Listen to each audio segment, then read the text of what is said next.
before the winds howled, before the storm tore the sky open, before the ancestors whispered through the cemetery gates. There was Oya. She was born with wind in her lungs and sparks on her skin. On the day of her birth, the air shifted, dry heat rolled through the village, and every door creaked open on its own. The elders took it as a sign. A storm had entered the world wearing the shape of a girl. Oya was never gentle. She moved like breath caught in fire, unpredictable, alive. Where others sat still, she spun. Where others whispered, she roared. She became a merchant in the open market, commanding space, voice, and wind alike. The dust obeyed her. The crowd parted before her. Her whip, a horsehair erukere, hung at her side, but few ever dared her enough to see it used. It was in that market that Shango first saw her, not in a palace, not in a shrine, but standing atop a crate, commanding 5 older traders in a heated dispute and silencing them one by one. She wasn't speaking. She was conducting thunder. Shango, already a feared warrior prince of Oyo, paused. He watched her not with arrogance, but with curiosity, recognizing in her something familiar, a storm dressed in skin. They did not fall in love. They collided. She challenged him. He respected her.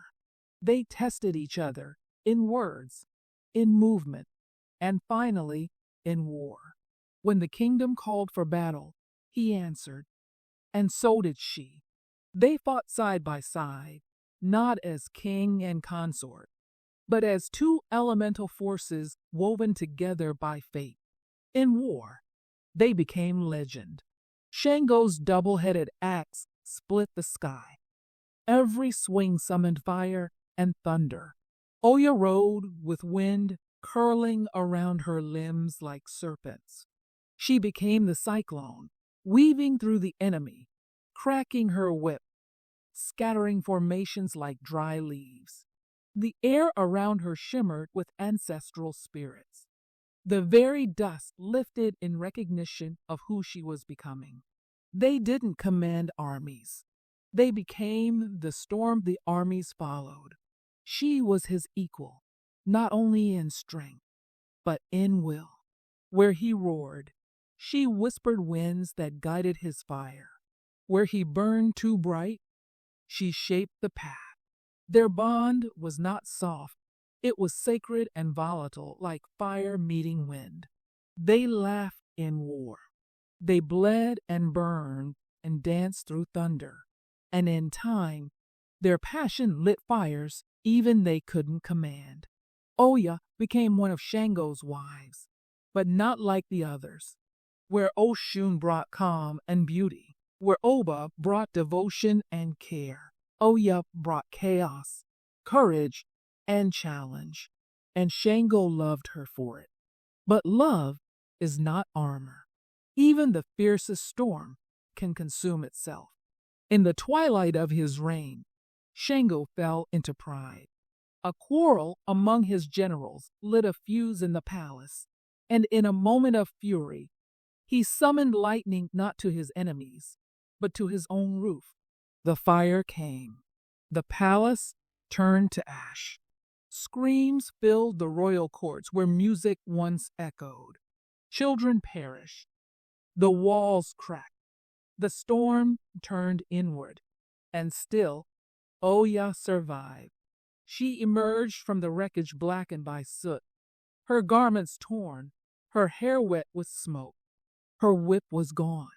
Her heart cracked. Her king vanished. She did not chase him. She did not speak. She walked through fields that remembered their laughter, through towns that lowered their eyes, through rivers that whispered stories and offered no comfort. The wind no longer moved at her call. It tested her, pulled against her like grief. But she walked still until all roads fell behind her and only silence remained. And then she reached it, the edge, where life meets its end, where names dissolve, where the air no longer carries song. The cemetery gates. Oya stood where few dared to, not as mourner, but as something older, something becoming. She listened, not with ears, but with soul. The air grew still, then thick, then filled with echoes not of this world. And the gate opened, not to let her pass, but to join with her. Oya became the breath between death and rebirth.